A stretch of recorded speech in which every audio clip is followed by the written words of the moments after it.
Nah, didinginkan, ya kan?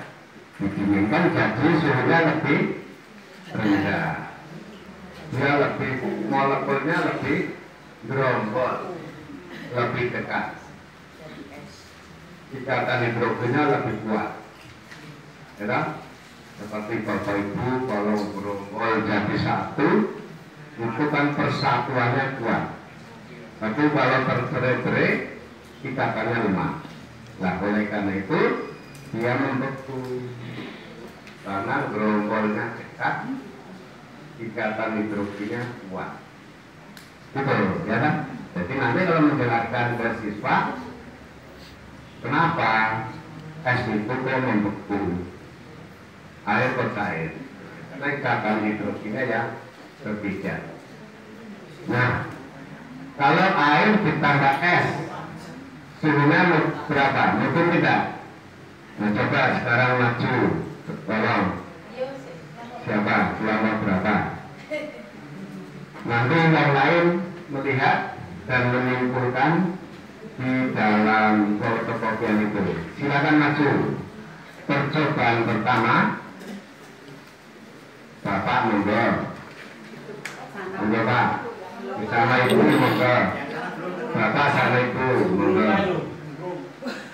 Yang belum? Ya itu yang belum. Monggo. 4 orang itu. Ini. Ya. Maju. Berdua dulu. Nanti yang lain berdua. Monggo.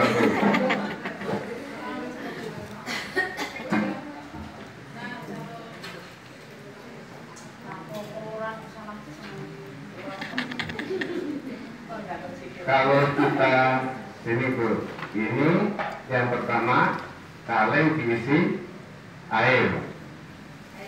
Airnya. Masukkan seberapa butir es itu ke dalam. Nah, ini aja yang kelihatan. Ini yang kelihatan, biar kelihatan. Es beras putih dalam kaleng. Air. Airnya air bersih ya kan? Air sumur atau air keran nggak apa-apa. Jangan dulu. Kita betul. Ibu termometernya disiapkan. Ini air ditambah es batu. Masukkan es batu berapa? Sini langsung air. Yang besar atau yang kecil Pak? Ya.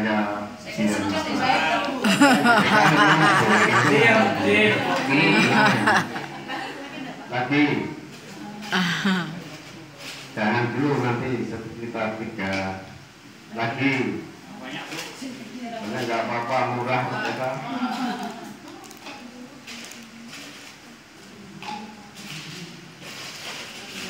Tahu. Nah, pertanyaannya, kenapa esnya kok menjadi cair? Kenapa? Tadi ikatan hidrogennya kuat, gerombol. Supaya dia bisa mencair, perlu tenaga, energi, ya tak? Energinya dari mana? Dari air itu. Air itu punya energi, diserap oleh es, esnya ikut mencair. Gitu. Coba diukur suhunya, dicatat Bu, dilihat suhunya.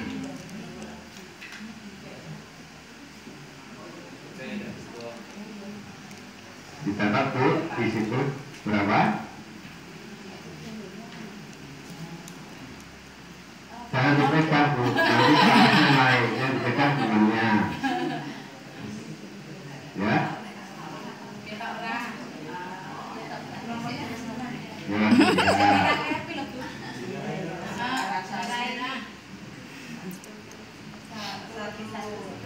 Berapa? Ini di belakang ada air ditambah es. Nih pengamatannya. Nah, berapa proses? Ya?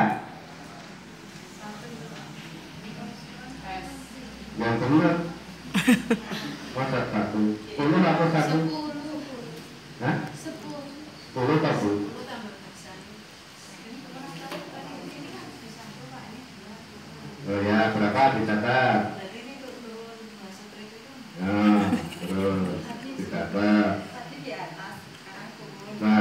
terus menurun karena sudah konstan berapa? Nah, Bapak Ibu dicatat 8 derajat Celcius. Sudah, Pak? Nah, sekarang tambah jangka termometernya.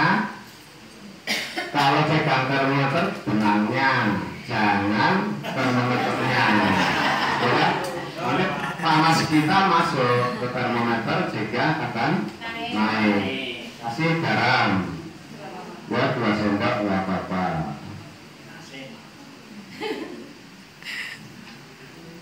Nah, diaduk. Itu pakai pengawet juga. Pakai ini nggak apa-apa. Ya, nah, sudah. Diaduk. Masukkan termometer. Nah, coba dilihat suhunya berapa biar konstan. Nah, sambil dilihat garam dapur. Sudah tahu rumusnya belum? NaCl, natrium klorida, NaCl. Turun-turun lagi, Pak. Ya terus nggak apa-apa.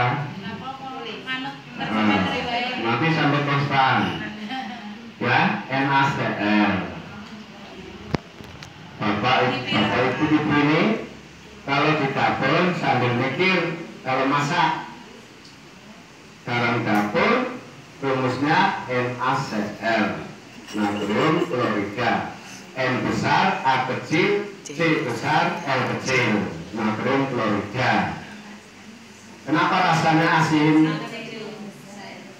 Asin atau manis? Kenapa asin? Hah? Ya itu ciptaan Tuhan. Titik. Nggak usah diteliti. Jadi secara ilmu ya Pak, berapa Bu? Sampai berapa?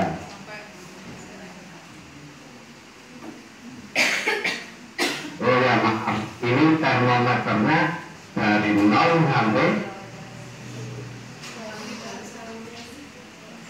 di bawah 0 apa enggak? 100. Di bawah 0 enggak ada kan? Nah ya maaf ya, jadi alat ukurnya enggak valid. Harusnya kita punya termometer di bawah 0 minus. Ya, ya dicatat saja. Turun terus. Berapa? Itu nanti masih turun terus. Nah, oke, berhenti dulu. Tutup dulu Ibu. Ini di bawah. Jadi garam dapur. Garam dapur itu bentuknya kristal atau serbuk? Kristal. Ya, kristal. Kalau serbuk bukan tepung, ya, kristal. Garam dapur NaCl.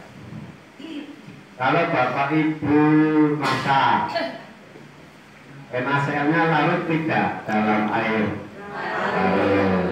Kalau membuat air teh manis, gulanya larut atau tidak? Larut. Kalau air ditambah minyak goreng, larut tidak? Kalau gula ditambah alkohol, larut tidak? Belum pernah mencoba. Bisa coba, ya kan?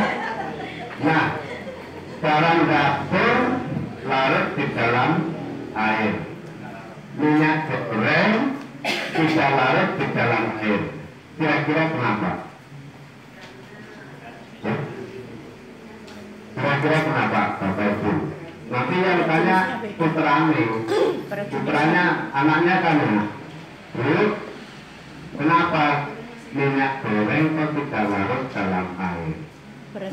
Larut, itu kalau membuat sayur minyaknya nggak terpisah. Tidak, karena minyaknya dikit, sayurnya banyak, ya jadi nggak kelihatan. Berat jenisnya beda. Kenapa Bu? Berat jenisnya. Berat jenisnya beda. Apalagi? Ya? air dengan minyak goreng tidak larut minyak gorengnya. Kenapa?